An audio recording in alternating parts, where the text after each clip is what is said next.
আসসালামু আলাইকুম ফ্রেন্ড, আপনার সব কেমন আছেন? আমি তো ভালো আছি, আল্লাহ করে তো। আর এখানে দেখেন আজকে ঈদের 3-4 দিন হয়ে গেল। আর মেয়ে স্কুল যাবে, তার জন্য মেয়েকে ভাতটা দিয়ে দিচ্ছি আর টিফিন দিলাম। আজকে ফল দিলাম, বলছে ফল নিয়ে যাবে টিফিনে।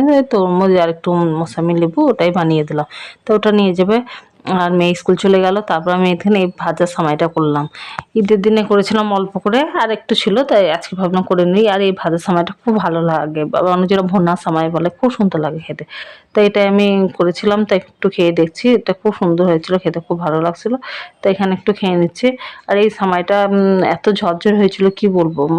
আমি ইউটিউব ভিডিও দেখে করেছিলাম, খুব ভালো হয়েছিল। আর খেতে তো সত্যি খুব ভালো লাগে, একটু নারকেল দিলে ভালো লাগতো। তারপরে ইলিশ মাছ আনা হয়েছে। ইলিশ মাছটা হচ্ছে আমাদের এখানে গঙ্গার ইলিশ মাছ। সাইজটা ছোট ছোট, কিন্তু খেতে এত টেস্ট কি বলবো।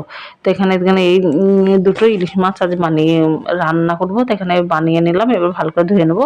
তারপরে যেমনকে রান্না করে তারপর করবো। প্রথমে ভেবেছিলাম পোস্ত দিয়ে করবো, তারপর ভাবলাম এমনিই করি, এমনি ঝোল করে, পাতলা ঝোল করে ইলিশ মাছের রান্না খুব ভালো লাগে আমাকে খেতে।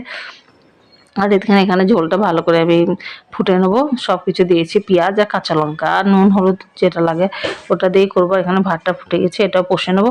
আর তারপরে ঝোলটা ফুটে যাওয়ার পর মাছটা দিয়ে দিলাম। আর মাছটা ভালো করে ফুটে যাবে, তাহলে হয়ে যাবে। আর ইলিশ মাছে বেশি কিছু মশলা লাগে না। ওর মানে ওর যে সেন্ট, যে ইলিশের যে নিজস্ব গন্ধ আছে, ওতেই মানে হয়ে যায়। এত ভালো হয়েছিল মাছটা, খুব সুন্দর লাগছিল খেতে। আর পাতলা ঝোল আমাকে খুব ভালো লাগে মাছের।